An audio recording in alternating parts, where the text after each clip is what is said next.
What up, brawlers? Welcome back to Throwin Hands. It's me. It's Breck. Um, Breck. I went to my first UFC event 4 months ago in Columbus. One of the fights that you was there, but Breck, how was your experience? You were at this event, Yair versus Ortega. It was unreal. And the people I went with afterwards, we agreed this was way better than Izzy Cannonier card, like as a whole. Would you not agree? Oh, From top to bottom. doesn't take too much to be better than that card. It I know wasn't, it's like we went to a fight night and it was like 5 times better than a pay-per-view. Like dude. It was a great card. it was dude, there was like 9 straight finishes or something. It was crazy. Yeah, it was. It was a great card. But are you Unbelievable. ready? Are you ready to discuss this great card? Yeah, let's start with dude, the prelims were great. I know prelims a lot of the time it's hit or miss. Yeah, but the prelims were awesome. Great, dude. All right. All right, let me. All right, so we start off with okay, shout out to Emily Ducote. Great debut. Yeah, this is we didn't get there in time for this. We missed this. We got there for the Dwight Grant Stoltz's fight.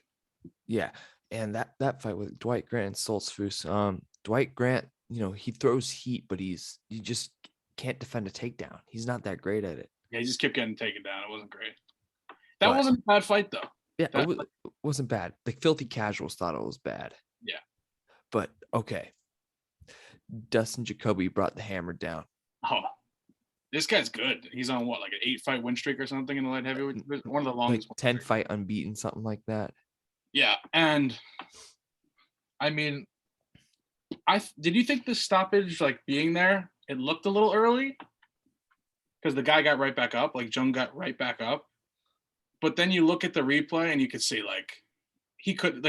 Dustin Jacoby could have followed up with like 3 or 4 shots and it would have been destruction. Yeah. But dude, Jacoby's a problem in the division. And he was 15, if I'm not mistaken. And I think he should fight Jimmy Crute or something. Yeah, it wouldn't. Or Johnny Walker. Johnny Walker wouldn't be bad. But I fear for Johnny Walker. Yeah. All right, man. We got to talk about. All right, Bill Algeo did a great job. How he survived that triangle is beyond me. Yeah, he just wrote out the triangle. This seems to be Herbert Burns' problem. He like goes for these crazy submissions and gasses out. This was a fun fight. This was a really fun fight to be there for because the crowd, like, just the reaction of Herbert Burns not getting up was like amazing. Like he couldn't get up, and it was like just people were jeering him, and like it was so funny. And Herbert Burns has no fire in him. It seems like. Yeah, maybe not. If he doesn't get a submission, it seems like if he can't get a submission, that's his game plan. Is I'm just like go for a submission. If he can't get it, it's like I've lost. I've given up. Yeah, and his brother Gilbert had to convince him to go to the next round. And if you have to do that, just stop the fight. I thought I said when watching it there, like I was like, dude, they might stop this in between rounds. Mm-hmm. And afterwards, I read, like you said, like it was a possibility because the end of the first, Burns was like really exhausted. Yeah, it was. He had to get carried out. I mean, his knee looked pretty bad. Yeah, it's weird, man. He has a weird mentality, but dude, Bill Algeo did great. Yeah, good fight. Okay, I picked Ricky Simone to win this fight, and he got the job done. What was it like there? Jack Shore's solid, man. He's not going to be down for long, but that was a great triangle, great finish. Yeah, great fight overall. Jack Shore he lived up to the name Tank because he took some shots. But yeah, Ricky Simone is a beast, dude. He's huge. He's a huge bantamweight. Yeah, he's huge. I know his cousin. And like, dude, he is yoked for a bantamweight. Yeah, he's a problem in this division, dude. Yeah, especially with his wrestling. Let's see what. I don't want to give him to Frankie because that's death. Mean. That's mean. I say the Sugar Show. I like his call out. I like it too. I mean, there was rumor they went back and forth on Twitter like a couple months ago. Yeah, or Pedro Munoz. That's a good fight. Yeah, Simone versus Sugar to me makes a lot of sense. Yeah, for sure. They're both young, exciting guys. Yeah, I did not catch this fight, Breck. What did Soriano do to get the win? Well, just let me point out this Dalcha. I don't know how to say his last name. Lungiambula. Is that how you pronounce it? That's pretty close. That guy is huge, dude. His back muscles, like we're like, oh my god.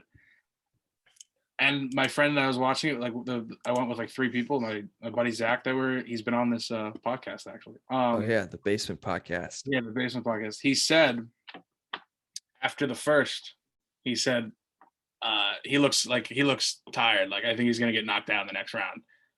And that's exactly what happened. Like he used a lot of offense, and I think that weight, that muscle, like he was so much bigger than Soriano in the cage, and I think he gassed out, and he just got caught with a really clean 1-2 by Soriano. I mean, Soriano's really good too. Soriano's a big guy too.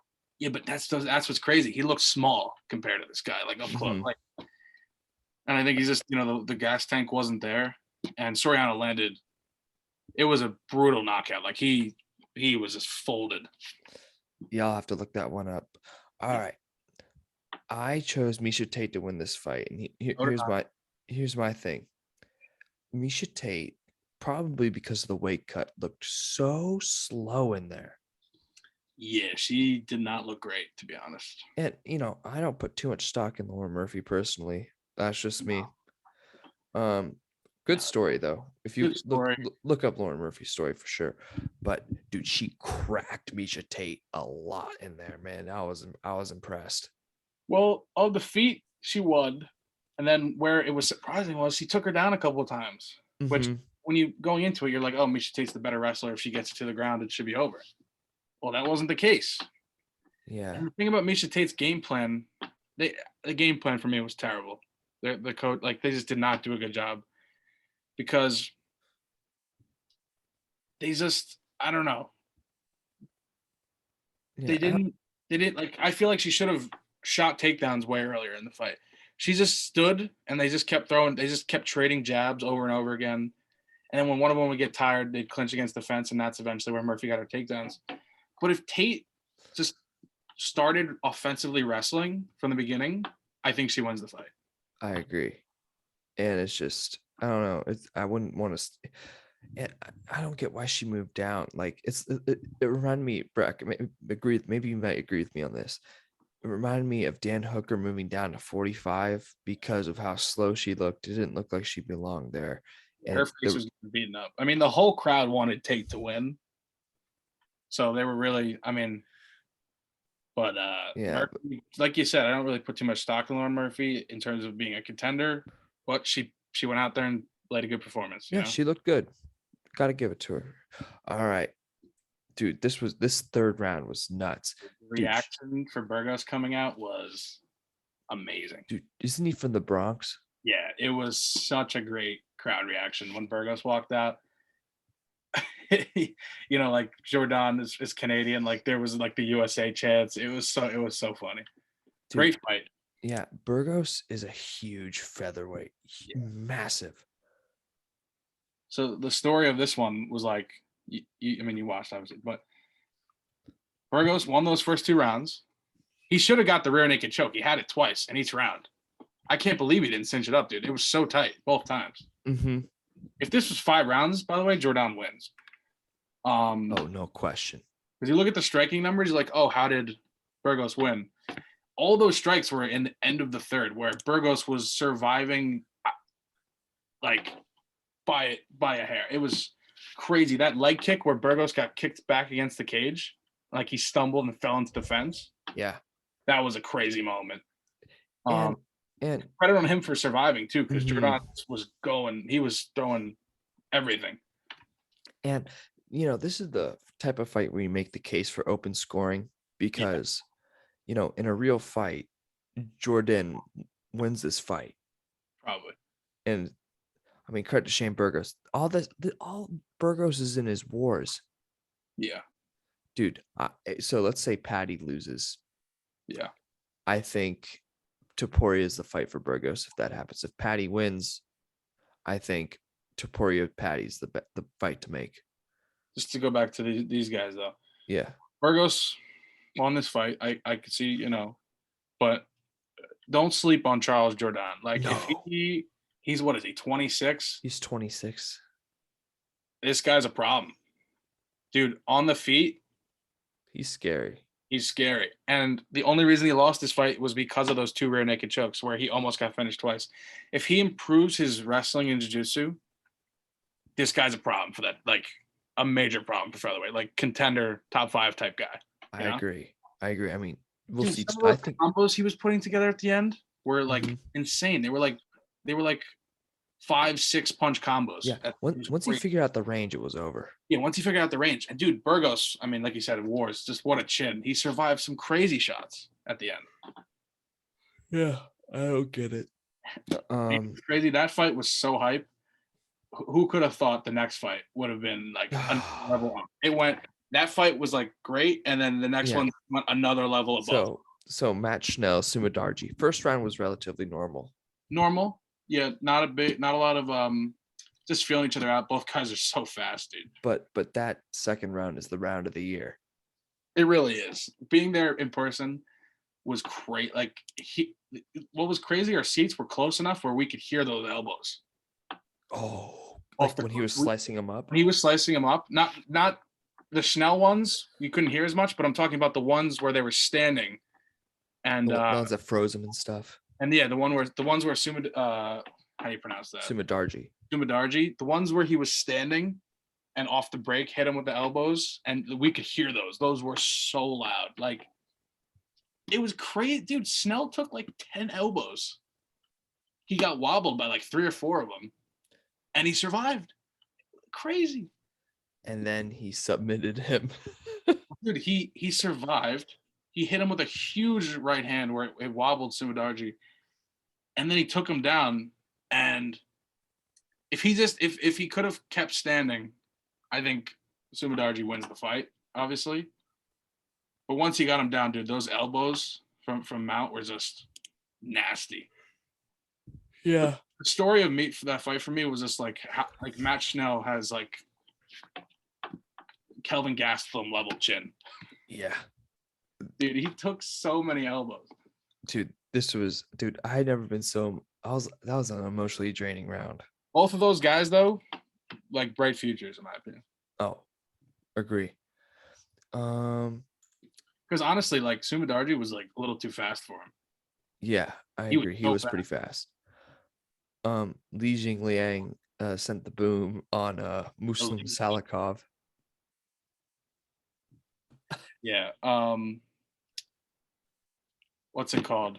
Where we were sitting is like where the fighters would like walk, not walk out, but like return, go to the back. Uh-huh. And before this fight, we kept seeing one of these guys with Salikov's name on the back, and we thought it was him, but it was, I don't know if you saw, there was a guy in his corner who was like 7 feet tall. He kept coming out. Yeah, he was huge. I think he might, dude, I thought it was, to be honest, I thought it was Ankalaev. It looked like him. But yeah, he was in his corner. And when this fight started, I was like, how can you go against the Dagestan? Like he threw some crazy spinning kicks, dude. Those were fast. Yeah, those were nuts. And I thought, to be honest, I thought Muslim was going to win the fight. And then Lee just poured it on. The Leech just poured it on, dude. Dude, the Leech is a problem. I don't care what anybody says. He has the power to put anyone out. Yeah, he's got a lot of knockouts. It was really funny. The guy behind me had a huge bet on Lee. And after the first round, he's like, I'm not liking this. And then when he got the knockout, like the whole section was like high-fiving the guy. Like, he won his bet. Nice. Dude, Amanda Lemos, I mean, she's a problem, dude. Dude, she pulled that ghillie. She's a problem. Yeah, I mean, dude, I think Michelle Waterson should just hang it up, to be honest. She's not getting back to championship contention. One of the guys I was there with named Mike said the same thing. He's like, dude, Waterson's not great. Like, she should really think about like it's a win. Her last what? I don't know how many fights. It feels like it's win loss win. Like back and forth. She's Yeah. just Lemos was too fast and too powerful for her, dude. Yeah, and then dude, that Gilly was beautiful.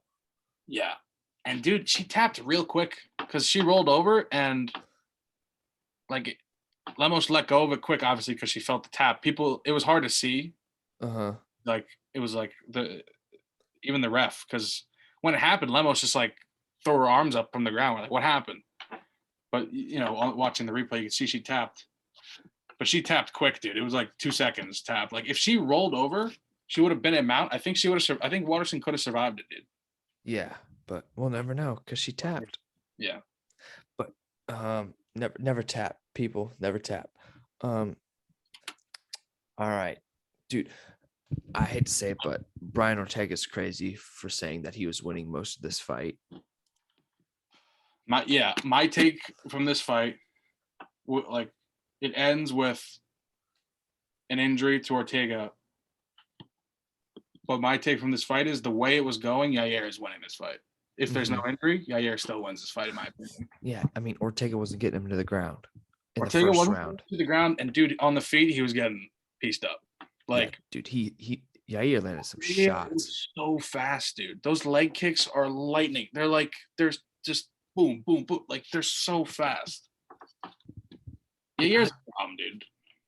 Yeah, and I think that we'll talk about what's next for these guys, and I'm tired of the people saying, "Oh, Yair didn't win the fight. Ortega got hurt." The only reason Ortega got hurt is because Yair put him in that position. Yeah, I was gonna say Yair put him in a position where, was it his rib or his shoulder that his shoulder got dislocated? Dislocated, okay. Because I saw something that was he also had like a rib injury, but it wouldn't surprise me. Yair's trying to throw up an armbar. Yeah, but like you said, Yair put him in a position that led to the. I mean, obviously, it was a little anticlimactic because it was such a great card, and then that happens at the end. It was a little bit like Conor Poirier 3 vibes, a little bit, where it was a big injury in the end, and you're like, ah. But I think Yair goes on to win that fight because he couldn't get him to the ground. Dude, I like Yair, man. Losing the fight, dude. I think if Volk, that's Volk's division, correct? Mm-hmm. If Volk moves up, obviously you got to think about Max being, champ. But I think Yair has a good shot at winning the belt, dude. Yeah, and let's talk about Volk and all what's going on with featherweight right now. So Volk's, I think he'll move up after Makhachev and Oliveira, which just got announced. Yeah, he'll probably fight the winner, or he'll fight like who's number 1 or 2. Like I could see him fighting Gaethje or Poirier for a contender shot. Yeah, maybe, but he might just wait for the winner. I think he should do. And I hate how people are counting him out against Oliveira and Makhachev. I'm like, guys. I wouldn't count him out. I just think it's a different beast going up. I don't think he'll win, but I don't either. But I'm not gonna bet against him. I'm like, dude, you saw what he did to Holloway. I know. It's crazy. Dude, that was a beatdown. Oh my gosh. But I look at Volk going up, and I look at some of the power of the lightweights compared to the guys he's fighting. Dude, like Michael Chandler. Imagine Michael Chandler Volk that'd be a great fight. But so like Gaethje Volk too, like dude, some of these lightweights, the power compared to the 45ers is just it's another level. Yeah, but Volk doesn't get hit with the jab. With his jab, he doesn't get hit. That's true. Dude, it'd be interesting. I don't care what anybody says. Yeah. I think it's the right move for Volkanovski because if you look at that division, there's nothing else for him to prove there. He would have to. The really only fights for him would be Ortega 2, the rematch. Like Ortega would obviously have to win more fights to get to another rematch, and then Yair. Yeah, I think. Which, if you think about it in terms of like big money fights, I mean, Volk's at the point now where he wants big money fights, and he's the most paid featherweight ever outside of Conor McGregor. Right now. He could get more money if he goes up to lightweight and fights some of these guys. So, and also he's a big guy for his he used to fight. I mean, at middleweight. So I know he's just shorter. But I think going up to lightweight makes sense. Like you said, I don't know if he beats Charles or Makhachev, but I want to see it. I want to see those fights. And the thing with so they want to make an Emmett Rodriguez interim title. I say go for that, and then have Don't get me wrong. Alex wait, and then They're probably going to do that. It's not a bad idea. It's just like Yair versus Emmett's doing no paper. No one. I'm not watching that. No one cares. Well, I'm gonna watch it. I'm going to watch it, yes. But I'm talking about if that was the main event, a headliner, it'll do very low pay-per-views. They need to stick that on a great card. Like, they need to stick that on a Stipe Jones card. You know what I mean? Okay, Breck, we got a couple things to talk about. Yeah. Marty Fake Newsman wants to move up to light heavyweight. Marty from Nebraska, yes. I just say Ben Askren, that was golden. Yeah. But dude, if he fights Yuri, he's gonna die. If he's getting wobbled by Colby Covington, man.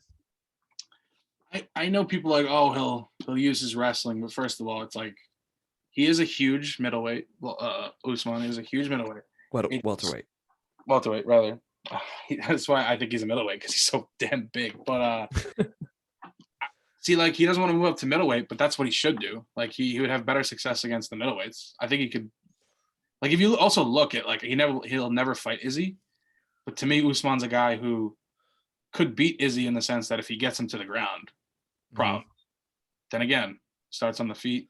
But like you said, if he really wants to move up to light heavyweight, I think he's gonna run into some issues. Mainly Yuri.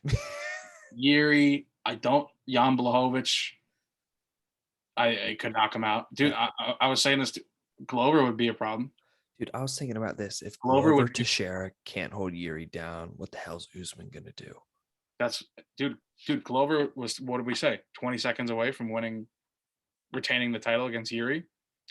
Until Hail Mary choke. Until Hail Mary choke wins him the belt. Like, Usman against Glover, people would be like, "Oh, the old guy's gonna look." I don't know. Glover looks great. So. Glover looks better as he's getting older. And the scary part about that Yuri Teixeira fight is Yuri looked bad and Glover looked great. Yeah, and I fear for Glover in the rematch. Yeah, but dude, I don't like. You go through the top 4 to 5 of that division. I don't like Usman against any of them. I don't like Usman against any light heavyweight. Paul Craig submits him. Rakic, don't love it. Ankalaev is like you and me have said, you had a dark horse of the division.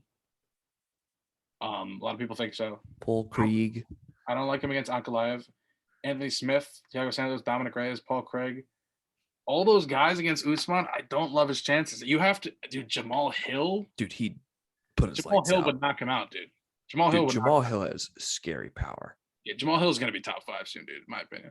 Dude, he'll fight for a title in the next 2-3 years.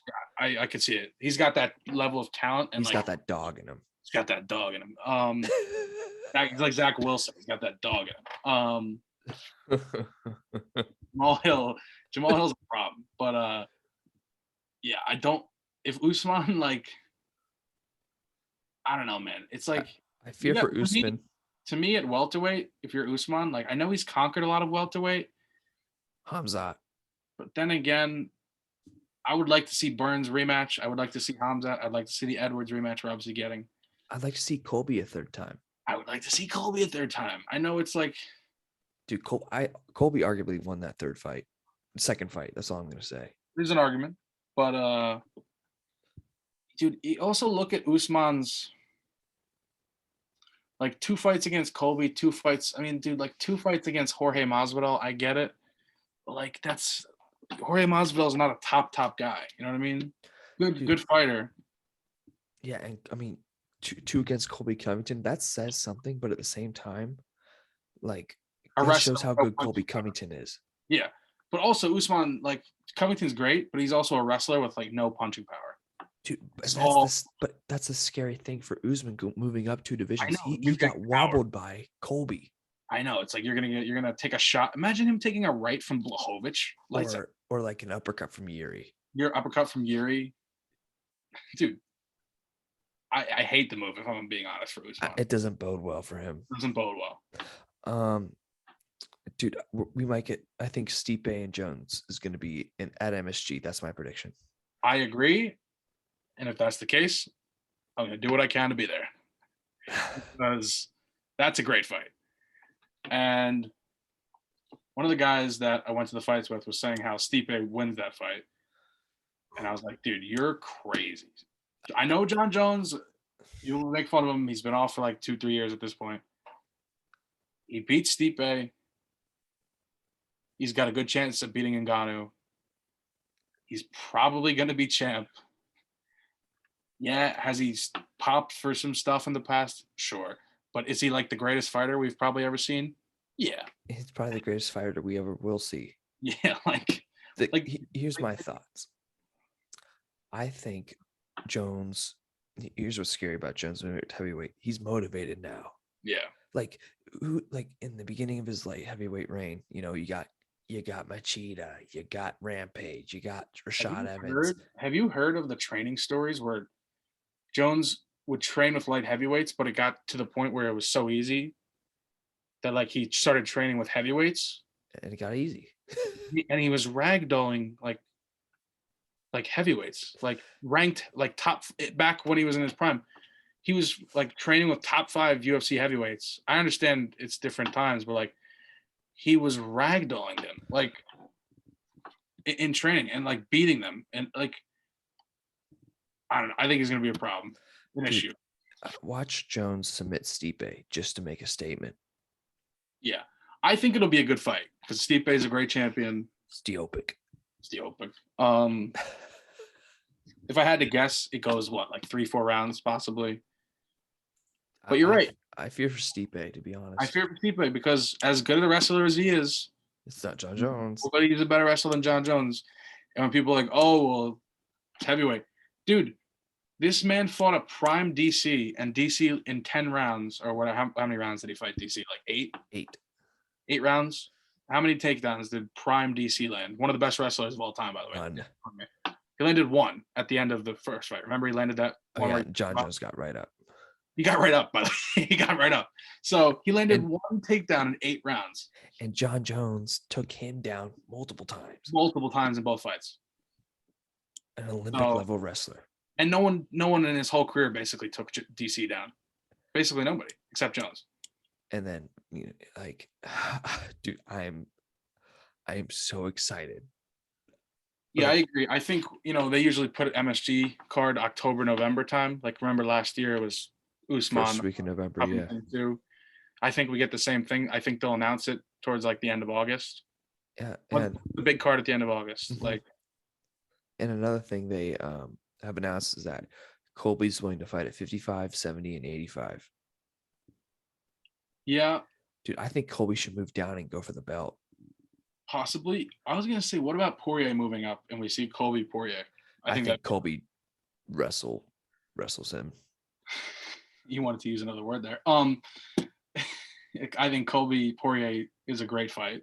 I would love to see it. Yeah, I mean, I would too. All right, Breck. One more thing. We got UFC London coming up on Saturday. Yeah, very hype. All I am asking for, can we please see Tom Aspinall just destroy Curtis Blades? Dude, if he destroys Curtis Blades, dude, that gets scary. In terms of fighters who I dislike watching the most because of their styles, and I like watching wrestlers, but when wrestlers don't use offense and they just lay on people, like I understand like that's like a casual take, but you would agree with me. Watching Curtis Blades and the other guy for me is Bilal Muhammad. Watching them fight is like I fall asleep. But Curtis Blades murdered over him on the ground. He knocked out Curtis Blades. Yeah. He's got a little more than Bilal in that sense. Dude, a little more is an understatement, man. But Dana White has called out Curtis Blades after wins before. Yeah, but I don't think they like each other. No. But Curtis Blades was piecing up Derek Lewis until the uppercut go Burr. uppercut go burr. That's right. Well, he kept telegraphing his takedowns. Also, Dude, wrestling, like, it's not going to work on Tom Aspinall, in my opinion. I think the wrestling catches each other out. I think Aspinall destroys. I think he destroys him, dude. I think on the feet he mess. I think Aspinall wins this fight and fights like gone for a contender shot. dude, that Aspinall is so scary. Dude, he's got championship level talent. He has championship level everything. Everything. His wrestling is so crisp. Jiu-jitsu. And you don't see wrestlers like that coming out of the UK. No, you don't, because they don't have a lot of great wrestlers. Yeah. And dude, he's so fast for a heavyweight. So fast for a heavyweight. He's fast for a lot of different people. Gus is back. Yep. Dude. When someone told me that, I was so hyped because even though he already came back, he got submitted by Verdum within like 30 seconds in his last fight, right? Uh-huh. So we didn't really get to see him. Like, we didn't get to see striking Gus, and I was a little sad. So hopefully this one we get a prolonged fight, you know? All right, hear me out. What if Gus, dude, if Gus is to win the championship, this is his best chance because Jones isn't there, DC's not there. The belt switching hands like a hot potato. Yeah. Dude, what if Gus wins the belt? It's a long shot. He's got to win this fight. Krylov is not an easy fight. But if he does win this fight, he would immediately fight one of those top 5 guys, probably, right? Yeah, they're gonna shoot him. They're gonna light bump speed. Light speed. If he wins this fight. I love Gus. Yeah. Oh, and your favorite fighter, Breck, Paul Krieg. The Bear Jew. Yeah, a top 5 favorite fighter for me, for sure. I don't love it if he keeps it on the feet. But why is he going to keep it on the feet? Paul Craig's going to take him down and submit him, obviously. And then I'm not a big fan of Patty, but I think Jordan Levitt has a good chance of beating this guy though.